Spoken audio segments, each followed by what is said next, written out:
Well, with terror again dominating the daily headlines, we wanted to discuss the threat and the answers with a group of people who could bring a unique perspective to the issue. This time, however, we wanted to not only talk with intel pros and folks from Muslim communities, we decided to reach out to some folks who have actually lived it. Joining us on our special panel tonight, we are honored to have with us Kimberly Munley, the hero of Fort Hood. She's the civilian police officer who ended the killing spree by Major Nidal Hasan when she shot him 4 times and was injured herself in the process. Also with us from the attack at Fort Hood, Staff Sergeant Alonzo Lunsford, shot 7 times, including once in the head, along with Sergeant Sean Manning, who was also shot multiple times and went on to be a vocal critic of the Obama administration for initially describing this attack, for years they did, as workplace violence. Rosa Leonetti is with us tonight. She lost her brother-in-law on 9/11. Also with us, Joe Connor. He lost his father to FALN terrorists in the 1970s, then watched in horror from across the street as his own cousin died in the trade towers. Some of you may recognize Patience Carter. She spent 3 hours as a hostage during the Pulse nightclub terror attack in Orlando just a couple of weeks ago. Shot twice, her friend died next to her on the bathroom floor during the standoff. Also with Patience during that 3-hour nightmare in Pulse nightclub was Tiara Parker. She was shot once by Omar Mateen. It was her cousin who died on the bathroom floor next to her during the standoff. Sergeant Robert Bartlett is with us tonight. He was severely injured by Iranian-made IEDs while on duty in Iraq, as is Carl Higbee, a Navy SEAL who watched 3 of his buddies die, also thanks to an IED in Iraq. With a different perspective, we have Imam Hamad Ahmad. He argues that radical Islamists do not practice the true faith. Teresa Hubble is here from New Jersey. She represents that group we like to call security moms. Brigitte Gabriel survived a terror attack as an Arab Christian growing up in Lebanon. She's now an anti-terror activist. Ron Kubi is a defense attorney specializing in civil rights.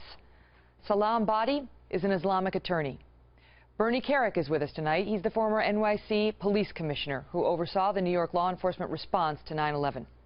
Mohammed Shuri is communications director for the Ahmadiyya Muslim community. Karen Greenberg is a civil rights attorney and noted expert on national security. Zihan Hamid is president of the Council on Pakistan-U.S. Relations. Bill Daley here tonight, former agent with the FBI. Qasim Rashid is a Harvard fellow in the Department of Islamic Studies. Bo Dietl is here as well, a former NYPD detective. Suhail Khan is a Republican Muslim who worked with the Bush administration and with the RNC. Courtney Emerson is a writer and activist who studied women's rights in the Arab world while at Princeton. Sohab Ahwan is a Muslim writer, and Chris Jani is a Muslim convert. That is our panel with us tonight. Thank you all so much for being here. Very grateful to have you. So let's just start with the status of terror today in America. And for that, I'm going to start with our 2 guests who were in the Pulse nightclub and ask you something that so many people have said to me anecdotally over the past couple of weeks, which is, can you believe how quickly it has faded from the national conversation? I think something like this shouldn't be taken as a trend. It's not a trend. This is an actual issue that America's facing. There's actual people who are out here that want to kill Americans, and we have to deal with that issue. And because people are afraid to deal with that issue, they quickly brush over it because people are scared. But we have to face this issue. If not, more things like this are going to happen. Kimberly, you shot the terrorist in Fort Hood, Nidal Hasan. What is your take on it as somebody who has stood face to face with a terrorist and taken him down? I think all the terrorist attacks do not need to go in the back door and in the back page of any headline whatsoever, whether it happened 2 weeks ago, 2 years ago, or almost 7 years ago for us. I think the community needs to continue to be educated on the threat that will not go away. As soon as we let our guard down, it's going to continue to happen, and even possibly worse. I also think now we're forging into a new mentality of how do we respond as victims of a potential terrorist attack. You know, what do? You know, we've always kind of juggled with, in our school systems, how do we teach our children, instead of staying there and being a target, to actually fight if it needs to be. And all the terrorist attacks that's taken place, and if it's on a military post, those soldiers are trained to react. If it's in a club where you're just trying to enjoy yourself, they are not. I want to ask you, Sergeant Lunsford, because I know that you have suffered greatly physically, and you spoke with me a couple years ago about some PTSD and just what that had done to you, having been shot so many times. When you see something like this happen in Orlando, or what we saw in Istanbul, does it bring that back for you? What does it do? Oh, it does. It brings back the actual event that happened that day to us in 2009, but also it makes one wonder, what are we going to do to minimize the blow that these terrorists are doing to us on our own soil? And years ago, we had talked about soft targets, hard targets and soft targets. What they're trying to do is they're identifying soft targets because of the psychological effect that it has on Americans. So what we need to do, in my opinion, is that we need to work more closely together between military and law enforcement so we're all speaking the same language. We also need to practice response times, but we don't need to necessarily identify large cities. We need to look at small town America as well, because that's where the soft targets are. Do you feel like they've given up on that? I mean, the messaging that we've gotten in recent days has been, you know, this is something that in modern day America we may have to learn to live with, because we can't find all of the threats. Well, we can find the threats, but I think that a lot of censorship has been going on, whereas Americans, they see it, they hear it, but they don't really know exactly what it feels like. And this panel that we're having today is going to answer a lot of those questions, because they're getting it from all of us who've been there, who know what it feels like, who've actually been on the front line, so that they can understand what we need to do to strengthen our nation as a whole. And I know, Sergeant Manning, you've been saying the first thing we need to do is call it what it is, which is not workplace violence in the case of Fort Hood. When you see that, when we just run sort of the video of Fort Hood as we go through the terror attacks that have happened in the United States, what does that make you feel? You lived it. For us, it's just B-roll we put on a screen. It's like, oh yeah, Fort Hood, that was terrible. And then we move on.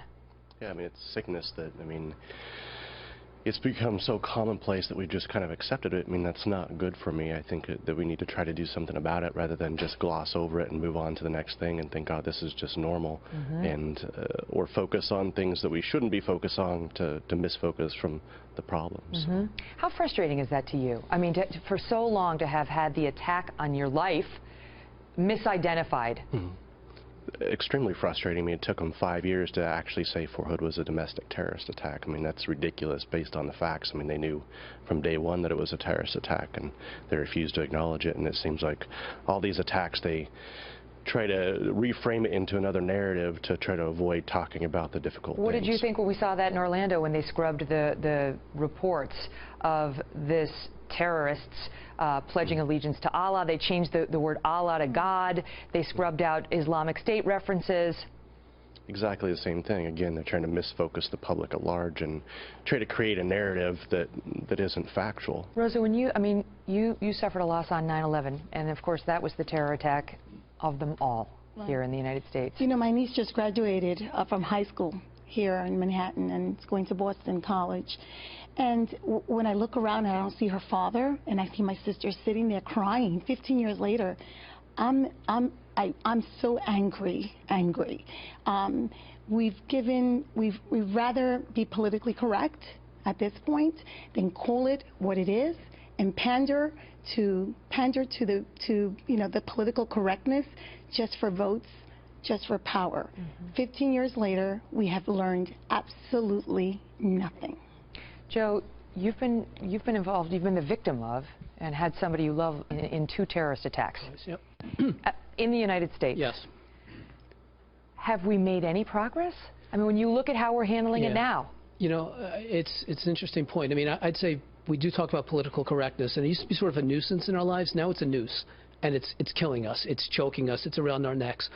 And I think that's one thing that I think most Americans have learned. I'm not sure our government has learned it, and I think we have to understand that.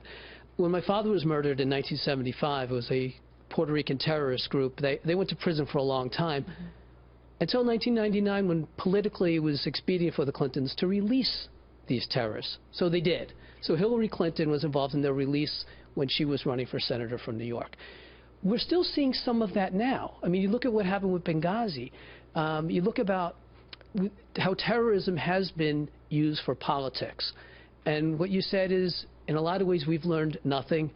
And it's very frustrating to me. I mean, as a 9/11 family member, and I witnessed the attacks, and my poor cousin Steve Schlag was murdered, and my father, who was his godfather, was murdered a generation before.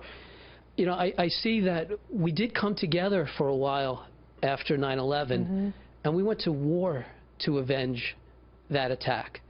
And then I look what happened with my father, and we released those terrorists, and it was all for political reasons. So I still struggle with this dichotomy between how we have fought a war on one hand, but how we pander and give in to the politics on the other.